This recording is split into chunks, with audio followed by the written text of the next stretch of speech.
Hello, and thank you for tuning in to Starting Small. Today I'm joined by Peter Tuchman. The smallest broker in the world. Tiny trader is what they call me. Thank you so much, Peter, for taking the time to do this. It really means a lot. My pleasure. Absolutely a pleasure. So to start out, let's go back to your childhood. So where did you grow up, and what was your childhood like?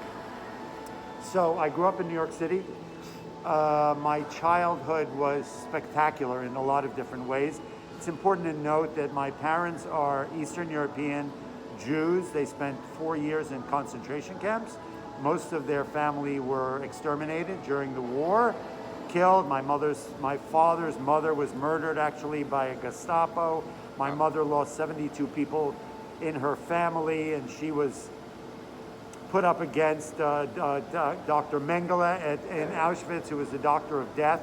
Wow. So they had an amazing upbringing. Their families were very successful and prosperous. They had very strong families. Obviously, the war broke out, and the whole generation and family were decimated. They met each other in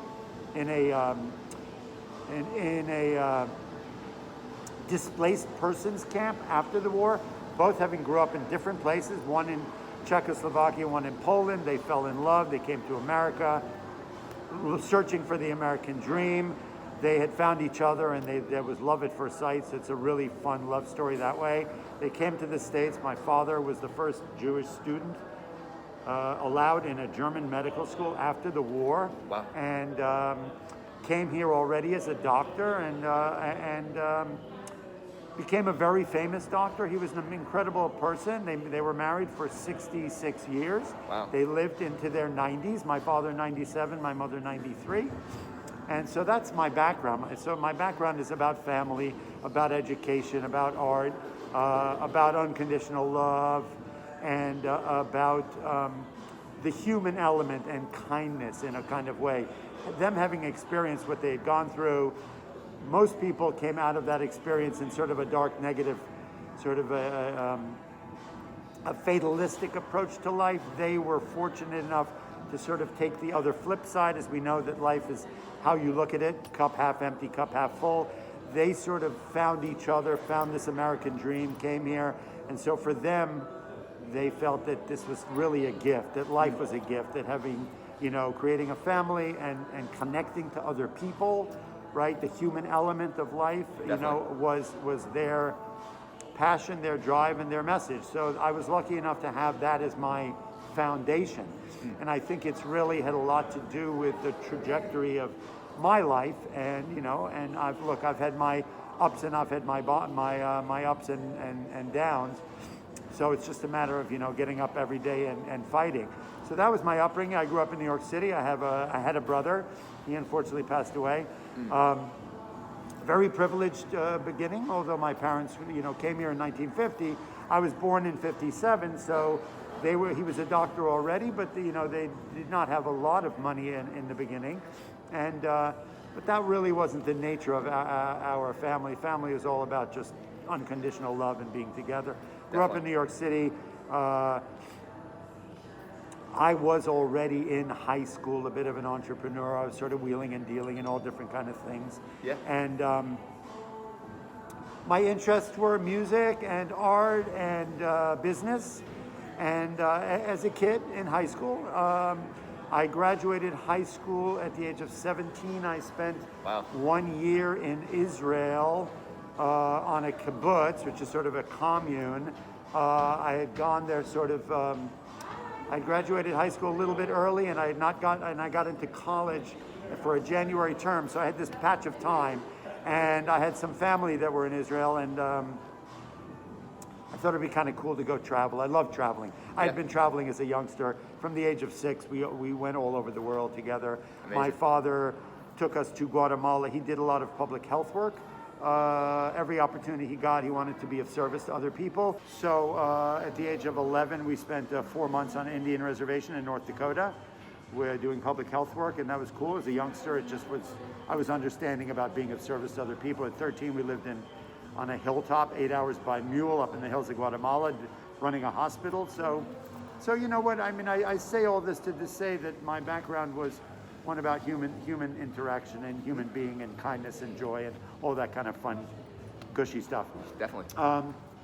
I went to, after spent a year in Israel, where I got very interested in agriculture. I came back to the States. I went to the University of Massachusetts, and I proceeded to get a degree in agriculture at UMass Amherst, and one of the top ag schools in the nation, thinking that I was going to be either a farmer or do something within the agriculture space.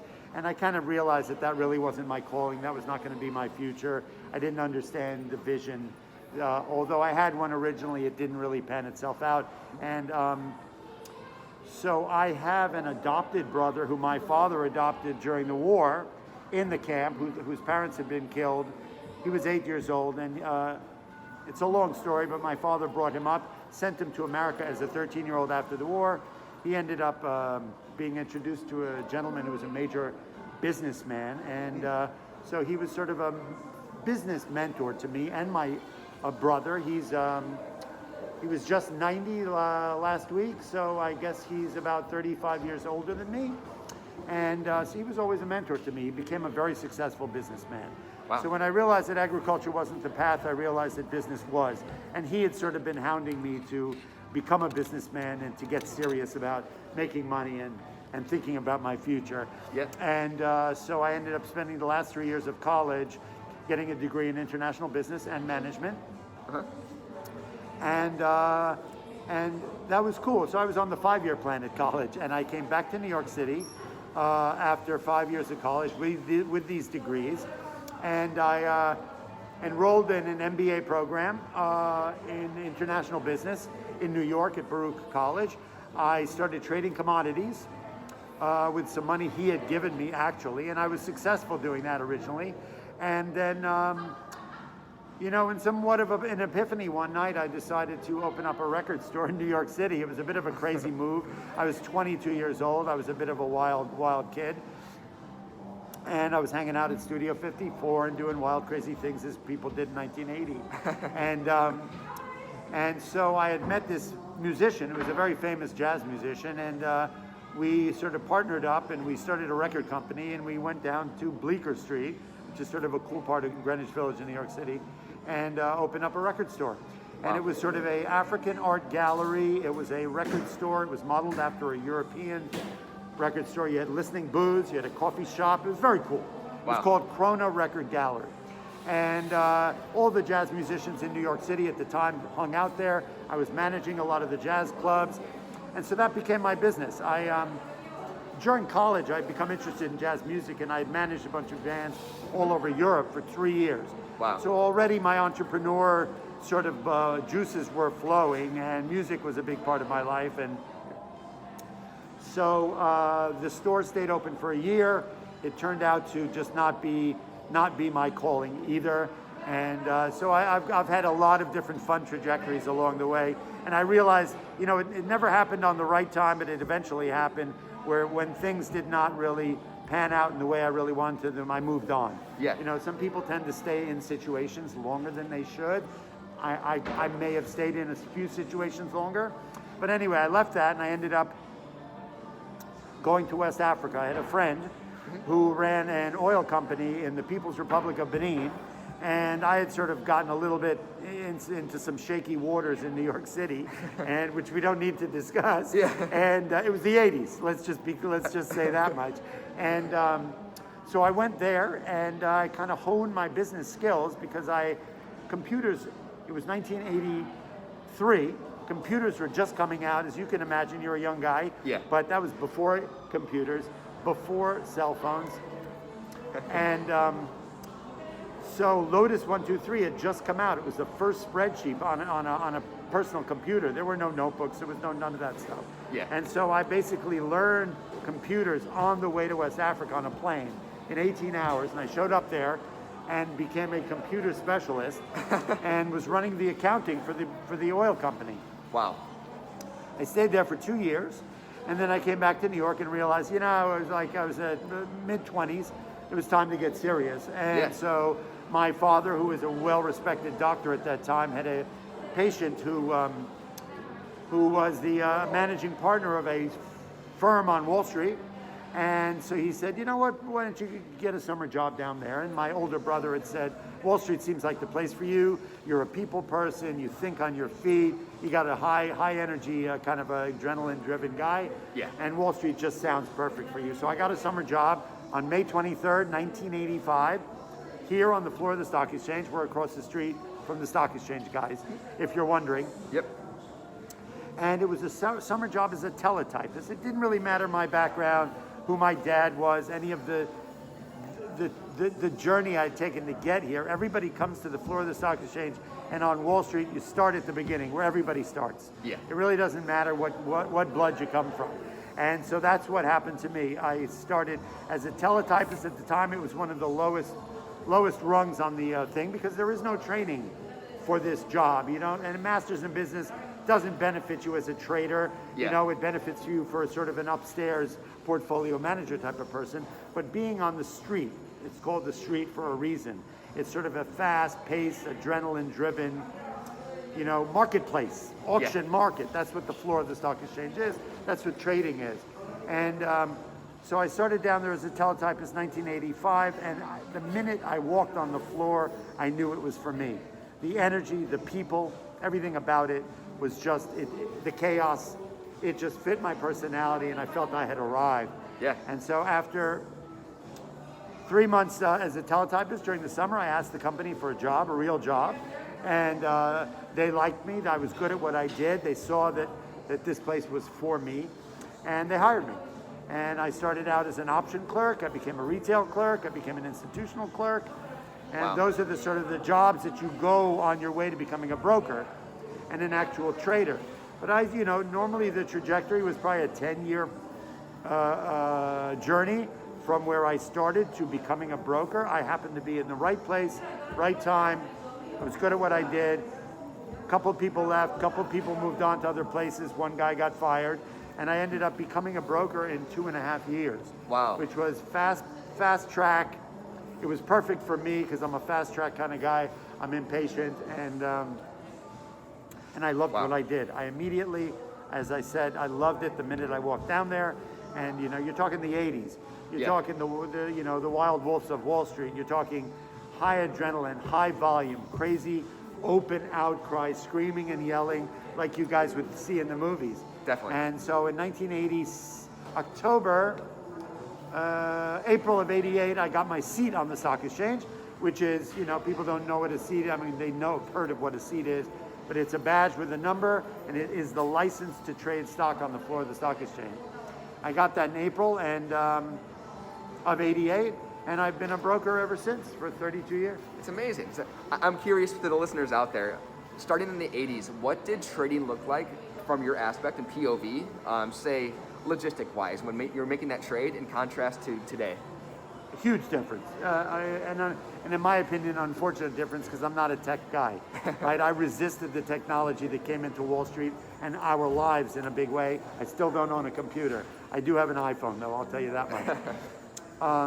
You have to realize that on the floor of the stock exchange, there were probably 7,000 to 10,000 people. There were brokers and traders, there were clerks, there were backup clerks, there were market makers, there were squads, there were supervisors, there were governors. So there was a huge support staff. It was a massive marketplace, auction market, open outcry of people. Humans gathering, screaming, yelling. You've seen it in the movies. It was real. And so the environment, you have to realize everything was done on paper. There were no cell phones, no handhelds, no computers. It was pads of paper in your pocket. There was a pen, there was a beeper. There was a tree of phones on the floor. There were booths connected to trading desks upstairs. Orders were generated upstairs on trading desks that would come down to the floor by phone. A clerk would take the order on paper, buy 100,000 shares of IBM. They would hit up a beeper. My beeper would go off. They'd Wow. call me into the booth, give me 100,000 shares of IBM to buy, or any number of different stocks. And then I would run out to the crowd. The crowd would be 5, 10, 15 people, depending on how busy and crazy it was in that particular stock. And it was an open outcry market. The only thing you could compare it to today was if you go to a farmer's market and there was suddenly a run on food. Yeah. Like there was a bunch of high style chefs who were China all vie for the best tomato at the marketplace, and they were screaming and yelling and willing to pay anything for that beautiful piece of fish, wow, or chicken or fish or fruit. You know, we all went out there, we represented our customers, we screamed and yelled, it was wild. I have to admit, it was wild, and it was all person to person, human being, huge support staff around us, incredible adrenaline, incredible stress, and everything was done on paper. Once I executed stock, whether it took me 5 minutes to do the order or it took me all day to do the order, the information was conveyed back to the booth. The booth would send it upstairs. People would input it into a thing, and it became the ticker tape that you guys see all over the world now. Wow. And so that was then. And over the last 35 years, there has been a huge transition. The advent of computers and handheld computers, going from eighths and quarters down to nickels and pennies, going from paper to technology, mergers and acquisitions, no need for thousands of brokers. We had 1,654 brokers back then, and probably about 5,000 different support staff. Obviously, with a computer that can do the execution of 20 brokers, you don't need 20 brokers anymore. So for me, I'm still here 35 years later, so I had to reinvent myself. Some people reinvented and some moved on. You know, there were probably 100 market-making firms. Now there are 4. There used to be 1,600 brokers. Now there's probably 400. There used to be about 5,000 support staff. Now there's probably 400. So technology, as in any industry, has taken over in a big way. Electronic trading, eighths and quarters, no more paper. So today you don't see the crowds, although we do on IPOs, we do when there's crisis and circuit breakers and COVID and you know, and financial disasters and whatnot, but you don't see the constant flow of human carnage that we did back then. Yeah. You know, people are able to execute from a handheld computer. Now the orders are still generated upstairs, but they come down through a computer, a BBSS system, which is then sent to my handheld computer, and then I enter my orders depending on what algorithm I want to go into. In the old days, we didn't have algorithms. We conveyed face-to-face with the market maker what instructions we wanted. You should be aggressive, be 50%, go along. Those were the instructions. Be a market order, get aggressive or whatnot. Now you have 100 algorithms, passive, TWAP, VWAP, 5%, 10%. I can send an order in and just set it and forget it, and it can be an order that goes around over time. So there's less human interaction. There's less hands-on activity going on. Although still, here at the New York Stock Exchange, we are, in times of volatility, the most relevant, most important, and more important than ever, in my opinion, human entity in the world. We're the last human marketplace. Even NASDAQ is fully electronic.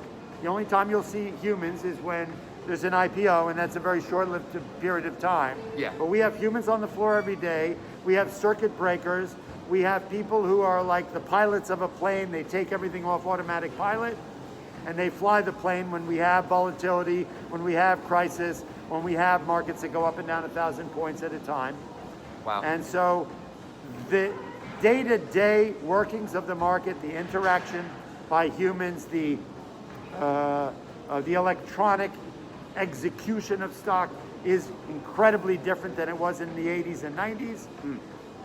Though we do still exist, and I believe we are as relevant, if not more relevant, than ever, because in times of crisis and volatility, algorithms can't really do anything else than they were programmed to do. So they follow the volume, they follow the time, they follow the hype and the FOMO and whatnot, and a human being's judgment will always transcend what a machine can do. Definitely. So I'm a firm believer, supporter of still having the human element involved in trading. Definitely. So I'm curious, I'm sure the listeners are as well. As a stock trader on the floor, how many shares would you say would you average on like a typical day? So on a typical day, you know, it's kind of different. I trade, every trader on the floor that's still down here has a different trading model. Some of them are doing buy-side business, sell-side business. Yeah. That's, you know, hedge funds, institutions, and whatnot. Some people are doing algorithmic trading. Some people are doing electronic trading. I've built a trading model with a number of other people I've known over the years to trade IPOs, to trade the opening market dislocation, meaning that markets trade 24/7 around the clock, but where the stocks open at the NYSE will affect the way stocks trade throughout the world, even though we don't do the volume we used to do. I would say on any given day I can do anywhere from 1 million shares to 10 million shares. Tremendous. So I'd like to conclude with this. If you could share one piece of advice to someone pursuing their goals into trading, say a new trader, they're at home and they're learning and investing stocks, what kind of advice would you provide to them to set them up for success? So look, for the longest time my career was servicing the customers of the company I worked for, right? Whether, it's changed over the years. I did risk arbitrage, I traded regular institutional equity business, I did retail order flow. But over the last number of years, my business went to this market on close, market on open IPO business model. However, I've been there for a while, and I've been down there for 35 years. I've watched a lot of things. And what I've seen happen over the last 2 years is generational, it's pivotal, it's incredibly important. What happened with the advent of free trading apps, the new retail traders, COVID, stimulus package and whatnot, the barriers to entry into the marketplace and the investment world are suddenly completely changed than they used to be. In the old days, your grandfather, my grandfather's stock market, you had to be an accredited investor before you could invest in the market. Yeah. I'm still not an accredited investor, right? I'm not somebody who can, accredited investor. Go guys, go online and look up accredited investor. That is somebody who has a certain amount of money in the bag, who if they lose the money they invest will not affect their lifestyle for 5 years. There's a whole line of stuff that were barriers for most people, all different kinds of people of different economic classes, people of different social classes, whatnot, people of color, people who just didn't have the money and the wherewithal to be able to be an accredited investor, were blocked from being in the stock market, and that's horrendous, right? But what we've seen happen over the last 2 years is all those barriers are down. So, and then you had Robinhood, and you had, Charlie Schwab, TD America had become free trading apps. Then you had COVID, everyone sheltered in place. And so what you've seen is this incredible influx of 40 million plus new retail traders. Yeah. In my opinion, you've all suddenly been invited to this party. And in my opinion, I think it's the greatest thing ever. You are the future of the investment community, right? It's not going to be a bunch of old codgy guys sitting around smoking cigars in fancy clubs. It's going to be everybody who has an interest and excitement about investing in their future, creating generational wealth and financial independence can now get involved in the market. Now, you've got things like Wall Street Bets and Reddit and a lot of FOMO and hype and meme stocks and all that stuff going on, and that came along at the same time that COVID came along, and the new retail traders and the barriers to entry being down. And so what we've seen is this, and then you had March 23, 2020, where the market sold off and basically crashed over the COVID experience. And anybody who actually hit a buy button on March 23rd, watched the stock market go up for the next 3 months. In fact, it got back to even from its crash within 3 months. So everybody thought they had diamond hands. Everybody thought this was a get-rich-quick scheme. Everybody thought, they didn't need advisors. They didn't need anything. They were suddenly geniuses, and that they could just buy everything in the stock market would keep going up. Well, what we've seen happen over 18 months or 2 years is that the stock market doesn't just go up, that taking financial advice from the internet is a bad thing, that stocks can go from $2 to $483, like GameStop, and right back down to $150. And if you don't know what you're doing, you will blow your account up. And we do know that the numbers are that 90% or 88% of people who are new retail traders in the game blow up their accounts within 3 months, which means that everybody's been invited to this party. Some people are responsible and learn how to trade, and they're going to be here for the long haul. 80% of you people are going to come to this party, get drunk, get sick, sit out on the corner drinking Hennessy and smoking a cigarette, really pissed off at me because I'm the suit, and I didn't warn you. I didn't warn you that the shit was going to change, that, if I can use bad language, that the shit was going to start getting crazy, which it's been getting crazy now. That markets do go up, they do go down, they do go sideways, they do go like a kangaroo. Bull market, bear market, kangaroo market. Stocks can go from 2 to 48 to 152. Stocks can go from 32 to 3, right? Yeah. The internet cannot be your advisor. Hope is not a strategy for trading. I've taken it upon myself with my partner David Green to create an academy called Wall Street Global Trading Academy, WSGTA.com, to educate people on technical analysis. Technical analysis is the art of charting, right? It is the best defense against this kind of volatility. It involves risk management, which are stop orders, which means that if I buy a stock at 50, it may go up, it may go down.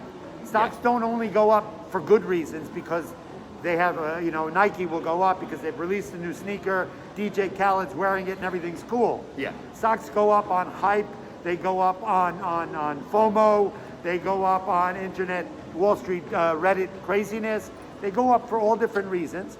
We watched GameStop go from $2 in bankruptcy to $483 on a short squeeze and in a complete gangster attack by the Wall Street bets community.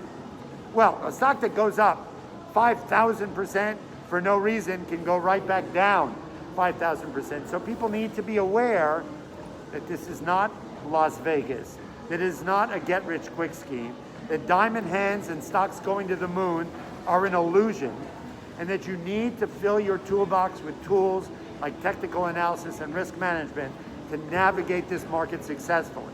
Yeah. So I've taken it upon myself to try and educate people. I want you all that you've been invited to this party to be successful, to make money, to have fun, to take this time that we've been sheltered in place and dealing with COVID and the pandemic and free trading apps as a pivotal time in your life to learn a skill that you can take with you forever. One of our mottos is, learn once, earn for a lifetime.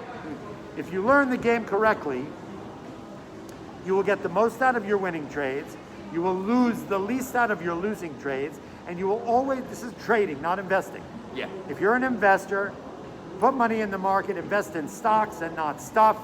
Put your money aside, $100 a week, $50 a month, whatever you can afford, okay? And the markets historically all go up. Don't look at them on down days, just be in the market for whatever you can afford and be there. But if you're a trader or you're interested in trading, or you've heard that your friend made $1 million trading Dogecoin, first of all, don't believe him. But if you're interested in trading, this is a pivotal time to make some fun money, to learn a skill, to get involved in the market. Trading is a different thing. Trading is a short-term investment, scalping some money on a day-to-day basis, making $50, $100 a day, $500 a week, $20,000 a year, right? So it's a matter of enjoying this, having fun in it, but learning the art of it. And whether you learn it from me or somebody else, what we do is our differentiators, we coach and mentor our students. It's important to know that you don't always win, right? Nobody got broke taking a profit. You never turn a winning trade into a losing trade. These are the mottos that you must take to this thing, because money's a funny thing, guys. People get funny about money, and the stock market doesn't just go up. The funny thing is, you can make money on the market when it goes up and it goes down. But you need to protect your investment on a daily basis.